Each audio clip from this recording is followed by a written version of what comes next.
뉴욕타임스가 이례적으로 한국을 대서특필했다. 놀라운 한국 관련 통계 보고서 한 편이 뉴욕타임스 편집실에 도착했기 때문이다. 보고서에는 믿기 어려운 수치가 나열되어 있었다. 미국에서 한국어 코리언을 배우는 젊은이들의 수가 전례 없는 속도로 증가하고 있다는 것이다. 경제도 군사력도 아닌 마음의 문화가 미국 사회를 조용히 변화시키고 있었다. 미국 언론으로서는 파격적으로 제작된 이 한국 특집 기획 보도는 과연 어떤 현상을 조명하고 있을까? 이 보도가 세상을 뒤흔들기 전 그 비하인드 스토리를 따라가 보자. 찰스 밀러는 뉴욕타임스의 베테랑 편집자로 30여 년간 경제 보도의 최전선에 있었다. 그는 냉철한 분석과 방대한 통계 자료를 바탕으로 수많은 세계 경제의 변천사를 기록해왔다. 그에게 한국이라는 나라는 이미 기술과 제조업으로 유명하지만 세계적인 문화적 영향력은 부족한 곳이었다. 미국 가정마다 메이드 인 코리아 제품이 넘쳐나던 한국의 기적 시대에도 경제적 성공과 효율성으로 우뚝 선 한국은 찰스와 수많은 서양인들에게 근면함과 실용주의의 대명사였다. 찰스 역시 그러한 편견을 가지고 한국을 바라보는 이들 중 한 명이었다. 그는 한국이 부지런하고 효율적일지는 몰라도 독창적인 소프트 파워는 부족하며 경제적으로는 역동적일지 몰라도 이미 세계 문화의 흐름을 뒤흔들 힘은 잃었다고 여겼다. 그러한 선입견은 그의 머릿속에 깊숙이 뿌리내려 흔들리지 않았다. 그랬기에 최신 통계 자료가 찰스의 책상 위에 놓였을 때 그는 말문이 막혔다. 한국어 학습 앱 사용자 수가 전년 대비 300% 증가. 귀여워, 대박, 고마워요 등 한국의 유행어를 일상에서 사용하는 10대 젊은이들이 급증하고 있었다. 미국 내 고등학교에서 한국어를 선택 과목으로 고르는 학생 수도 사상 최고치를 기록했다. 이것이 일시적인 유행일까? 아니면 사회적인 현상일까? 의문이 그의 마음속에 솟아올랐다. 젊은 기자 릴리 맥켄지가 건넨 스마트폰 화면에는 10대들이 자연스럽게 한국어를 섞어 대화하는 영상이 재생되고 있었다. 영상 조회수는 수천만 건을 넘었고 댓글창에는 연어의 어감이 참 따뜻해요, 한국 문화는 마음이 편안해져요 같은 감상평들이 가득했다. 한국어는 이미 K의 푸드나 드라마를 넘어 사람들의 일상에 스며들기 시작한 것이다. 처음에는 찰스도 믿으려 하지 않았다. 그러나 숫자와 현장의 반응은 한 목소리를 냈다. 이것은 단순한 열풍이 아니었다. 사회 전체의 감정적인 변화, 경제 지표로는 측정할 수 없는 새로운 가치의 싹이 트고 있음을 보여주는 증거였다. 이런 생각과 함께 90년대 초 한국을 취재했을 때의 기억이 떠올랐다. 경제가 도약하고 사회가 변화하던 그 시절, 그가 보았던 한국 사람들은 알 수 없는 활력과 끈기를 지니고 있었다. 그들은 자부심을 잃지 않았지만 결코 목소리를 높여 자랑하지 않았다. 당시에는 그저 신기한 나라라고만 여겼을 뿐 그 정신적인 면을 깊이 파고들 생각은 하지 못했다. 그러나 이제 와서 한국어는 전 세계로 확산되고 있었다. 한국인의 예, 따뜻함, 정갈함, 그리고 내면의 풍요로움이 재평가받고 있었다. 미국 젊은이들뿐만 아니라 영국, 프랑스, 독일, 호주 등에서도 한국어를 배우는 사람들이 급증하고 있었다. 이 공감은 경제력에서 오는 것이 아니라 그들의 삶의 방식 속에 담긴 인정의 가치에 대한 공감에서 비롯되었다. 찰스는 어쩌면 우리가 오랫동안 풍요로움의 진정한 의미를 오해해왔을지도 모른다고 깨달았다. 뉴욕타임스가 문화적 사안을 다루듯이 경제를 보도하는 것은 이례적이었다. 하지만 눈앞의 현상은 그 규모를 무시할 수 없을 정도였다. 찰스는 릴리에게 지시했다. 릴리, 숫자가 아닌 그 뒤에 숨겨진 사람들의 마음을 파헤쳐봐. 지금 미국인들이 왜 그토록 한국의 언어를 갈망하는지 그 답을 찾아와. 데이터의 끝자락에서 거대한 가치관의 변화가 연출되고 있어. 그는 당시 알지 못했다. 이 취재가 지난 30년간 자신이 고수해온 기존 상식을 뒤집는 시작이 될 것임을. 본론, 정정이 치유하는 미국의 일상. 찰스의 지시를 받은 릴리 맥켄지는 현장 취재에 착수했다. 그녀의 첫 방문지는 미국 시애틀의 도심이었다. 시내 카페에는 10대 학생들이 한국 음료를 손에 들고 한국어로 대화하고 있었다. 헐, 진짜 대박.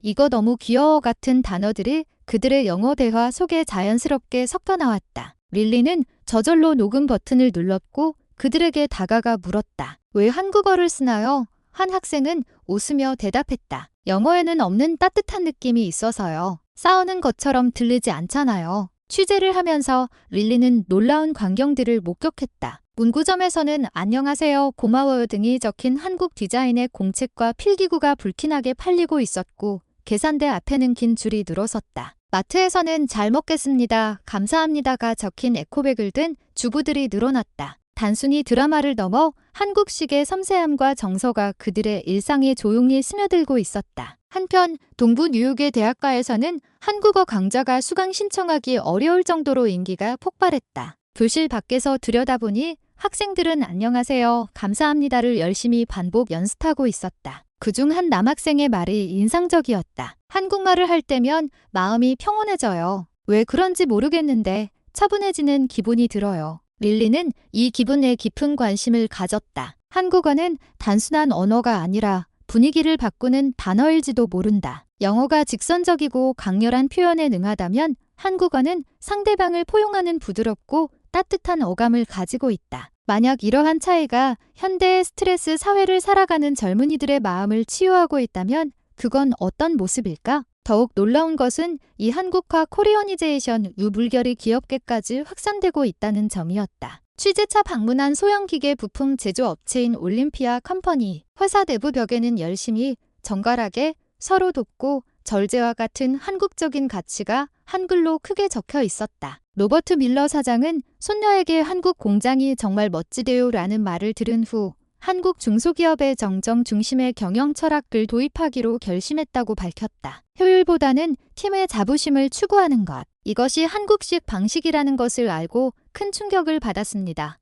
그의 목소리에는 확신이 가득했다. 이 방식을 도입한 후 3년 만에 생산성은 30% 향상되었고 직원들의 표정도 몰라보게 밝아졌다고 했다. 릴리가 이 사실을 본사에 보고했을 때 찰스는 침묵에 빠졌다. 미국이 한국으로부터 배운다니 오랫동안 경제와 합리주의를 신봉해 온 찰스에게는 도저히 이해할 수 없는 일이었다. 그러나 릴리의 영상 자료에는 분명히 새로운 미국의 모습이 비치고 있었다. 밤늦게 찰스는 사무실에서 재생 버튼을 눌렀다. 화면에는 트럭에 한국어로 감사합니다 스티커를 붙인 운전자, 선반 앞에서 두 손을 모은 공장 노동자, 교실에서 웃으며 잘 먹겠습니다를 외치는 학생들이 등장했다. 잔잔한 음악과 함께 영상을 응시하던 찰스는 숨을 들이마셨다. 한국의 국제적 위상은 특수할진데 어떻게 이토록 사람들의 마음에 깊이 닿을 수 있는 것일까? 이 의문은 곧 확신으로 바뀌었다. 이것은 단순한 문화 수입이 아니었다. 물질보다 정신을,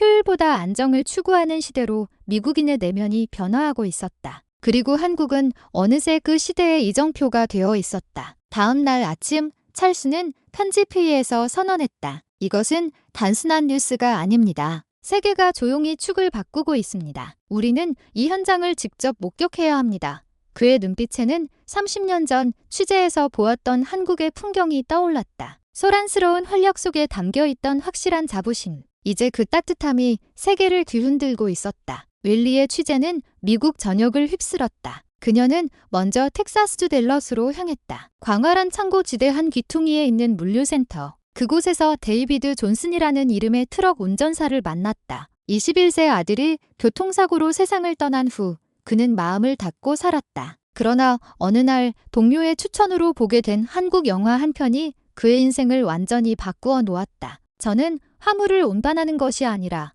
누군가의 추억을 운반하는 겁니다. 이렇게 말하는 그의 눈빛에는 다시금 빛이 돌았다. 그는 한국어를 배우기 시작했고 트럭 대시보드에는 감사합니다, 소중함이라고 적힌 스티커를 붙였다. 한국어 단어 하나를 배울 때마다 아들과 대화하는 기분이 들어요.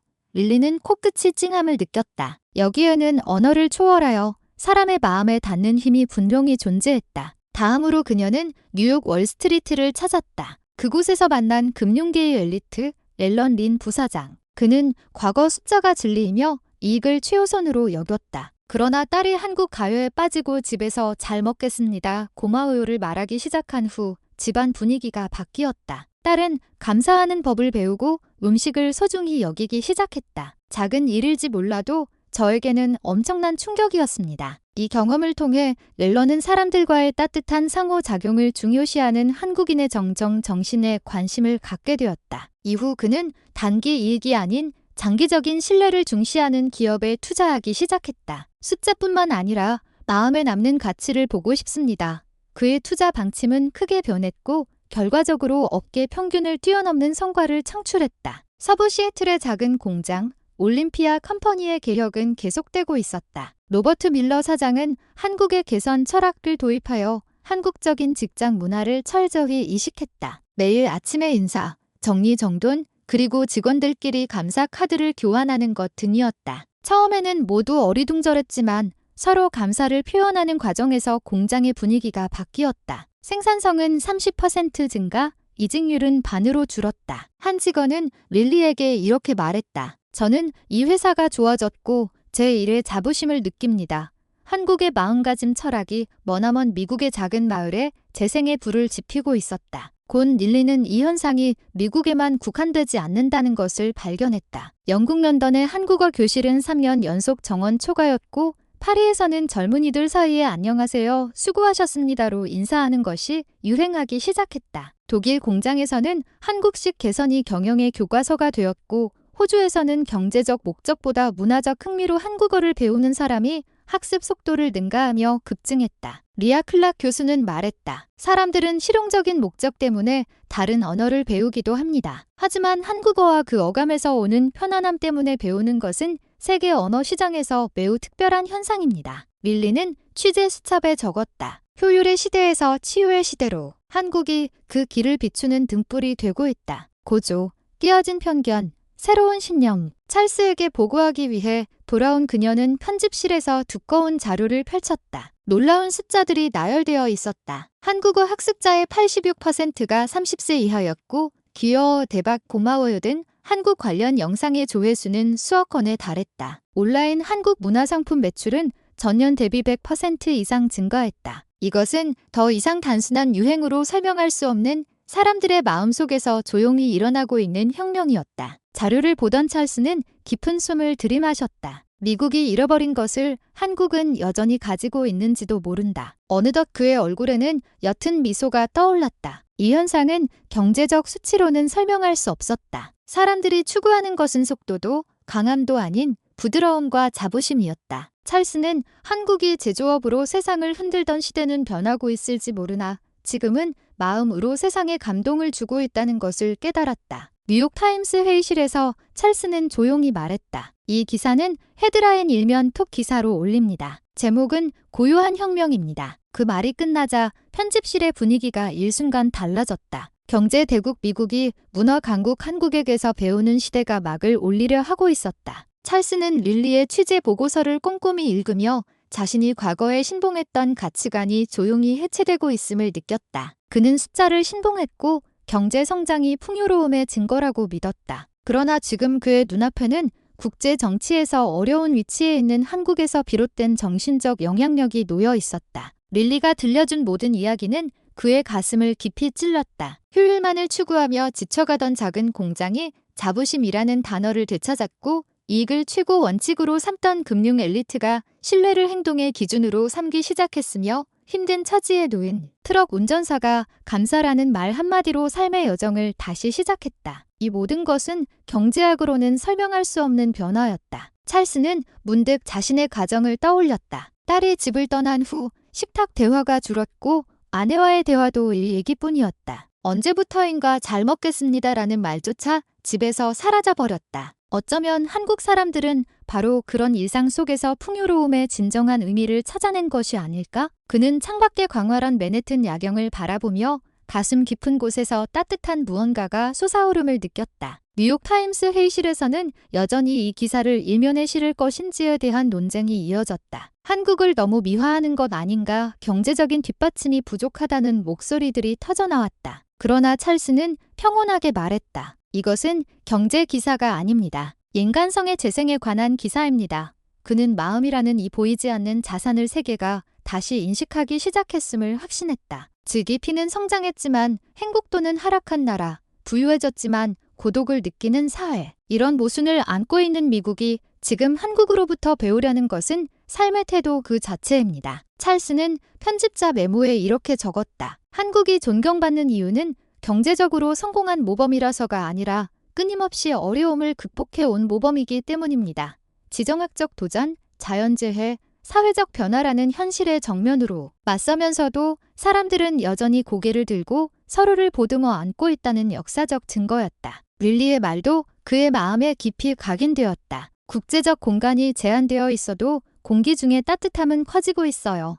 어쩌면 세계는 부드러움의 시대를 갈망하고 있는 것인지도 모른다. 찰스는 고개를 끄덕였다. 우리가 한국을 응시하는 것은 사실 우리 자신의 원점을 되돌아보는 것입니다. 그의 목소리는 잔잔했지만 회의실 모든 이들의 마음을 뒤흔들었다. 윌리의 취재는 드디어 마지막 날을 맞이했다. 워싱턴 D.C. 공항에서 출발을 기다리던 그녀는 노트북을 열고 지금까지의 취재 내용을 조용히 되짚어 보았다. 한국어를 배우는 학생들, 현장에서 자부심을 되찾은 노동자, 가족의 유대를 회복한 아버지. 모든 이야기의 공통점은 인간의 마음을 소중히 하는 한국적인 가치관이었다. 한국의 영향력은 문화의 수출이 아니라 마음의 수입일지도 몰라요. 릴리는 나지막이 중얼거렸다. 취재 과정에서 그녀 자신도 변했다. 마감과 숫자에 쫓겨 효율만을 추구하던 그녀는 이제 상대방의 말을 끝까지 경청하고 단어 하나하나를 신중하게 고르는 것을 자연스럽게 의식하게 되었다. 한국어스러움이란 남을 흉내내는 것이 아니라 인간 본성에 존재하는 부드러움을 다시금 떠올리는 것. 그녀는 그것을 깨달았다. 뉴욕으로 돌아가는 비행기에 몸을 싣자 우연히 옆자리에 앉은 청년이 작은 한국어 교재를 읽고 있는 모습이 눈에 띄었다. 표지에는 감사합니다부터 시작하세요라고 적혀 있었다. 릴리는 옅게 미소 지었다. 이 변화는 이제 막을 수 없었다. 그것은 고요하지만 확실하게 확산되는 새로운 물결이었다. 뉴욕에 돌아가면 찰스에게 말해야 한다. 이것은 단순한 유행이 아니라 미국인들이 마음속에서 시작한 한국으로의 여행이라고. 마음속으로 다짐한 후 릴리는 눈을 감았다. 그녀 자신의 내면 깊은 곳에서도 분명 무언가가 변해 있었다. 뉴욕타임스 지면에는 고요한 혁명, 미국이 한국의 마음에 눈뜰 때라는 제목이 대문짝만 하게 실렸다. 경제신문이 마음을 주제로 일면 톱 기사를 다룬 최초의 순간이었다. 보도가 공개된 후 전미뿐만 아니라 전 세계 언론이 이 화제를 앞다투어 보도했다. 한국이 다시 세계를 뒤흔들다라는 말이 소셜 네트워크를 통해 끊임없이 확산되었다. 그러나 그것은 과거처럼 경제 기적이나 기술에 대한 찬사가 아니었다. 한국이 지금 세계에 던져준 것은 고요함과 부드러움이라는 새로운 가치였다. 보도 첫머리에 소개된 트럭 운전사 데이비드 존슨의 이야기는 수백만 명의 마음을 움직였다. 저는 화물을 운반하는 것이 아니라 누군가의 추억을 운반하는 겁니다라는 그의 말은 미국인들의 노동관까지 뒤흔들었다. 댓글창에는 이 말을 읽고 눈물을 흘렸다. 나도 내 일에 자부심을 느끼고 싶다는 목소리들이 쏟아졌다. 곧 이 잔물결은 기업과 교육계로까지 확산되었다. 애플의 CEO 팀 쿡은 주주들에게 보내는 서신에서 이렇게 말했다. 우리는 효율을 좇는 동안 인간의 마음을 간과했을지도 모릅니다. 이제 우리는 한국의 장인 정신을 배워 제품의 영혼을 불어넣어야 합니다. 이어서 GM, 스타벅스, 심지어 아마존까지 한국식 개선과 인정의 정신을 도입하기 시작했다. 이는 단순한 비즈니스 기법이 아니라 사람을 중시하는 문화를 기업의 근간에 다시 세우는 움직임이었다. 한국적인 사고방식이 세계 최대 경제 대국의 정신 구조를 조용히 변화시키고 있었다. 보도가 불러일으킨 반향을 바라보며 찰스는 조용히 창밖을 응시했다. 30년 전 한국에서 보았던 풍경, 질서 정연한 오토바이 행렬, 묵묵히 일하는 사람들, 서로를 배려하는 일. 당시에는 평범하게만 보였던 그 모습이 지금은 전 세계를 깊이 매료시키고 있었다. 한국은 강건으로 세계를 흔들지 않았지만 마음으로 세계를 이끌고 있다는 생각이 그의 가슴 깊은 곳에서 확신으로 바뀌었다. 릴리 역시 취재를 마치고 나서 내면의 변화를 느꼈다. 서두르지 않고 상대방을 존중하는 한국식 업무 방식을 접한 후 그녀의 행동도 바뀌었다. 동료와 대화할 때 잠시 멈춰 상대방의 이야기를 먼저 경청했고 집에서는 잘 먹겠습니다라고 말하기 시작했다. 작은 변화일지라도 그 하나하나가 그녀의 마음을 확실히 따뜻하게 만들었다. 보도가 나간 다음 주 편집부에는 독자들로부터 수천 통의 편지가 쏟아졌다. 아이들과 식탁에서 서로 감사하다고 말하기 시작했어요. 오랜만에 남편과 함께 집을 청소했어요. 효율보다 마음을 중시하는 일의 방식을 고민하게 되었어요. 이 편지들의 내용은 모두 경제 보도에 대한 반응이 아니라 인생에 대한 깨달음의 감사였다. 찰스는 그중 과거 자신이 취재했던 트럭 운전사 데이비드 존슨이 보낸 편지를 집어들었다. 아들을 잃은 슬픔은 사라지지 않았지만 현재를 소중히 살아라는 한국의 말이 저를 구했습니다. 당신의 기사가 제 인생을 바꾸었습니다. 이 편지를 읽는 찰스의 눈가에는 눈물이 글썽였다. 그는 평온하게 릴리에게 말했다. 이것은 일시적인 유행이 아닙니다. 세계가 다시 함께 움직이고 있습니다. 마지막으로 그는 기사 말미에 이렇게 덧붙였다. 진정한 강함이란 목소리를 높이는 것이 아니라 조용히 상대방에게 손을 내미는 것이다. 그 부드러움 속에 미래가 담겨 있다. 한국이 우리에게 가르쳐 준 것은 효율도 승리도 아닌 서로를 배려하는 문화라는 가장 오래되고도 새로운 힘이다. 세계는 그 원점으로 다시 돌아가려 하고 있다. 당신은 이 이야기에 대해 어떻게 생각하십니까? 만약 이 이야기가 당신의 마음을 움직였다면 댓글로 당신의 생각을 꼭 알려주십시오. 그리고 채널을 구독하시고 우리와 함께 이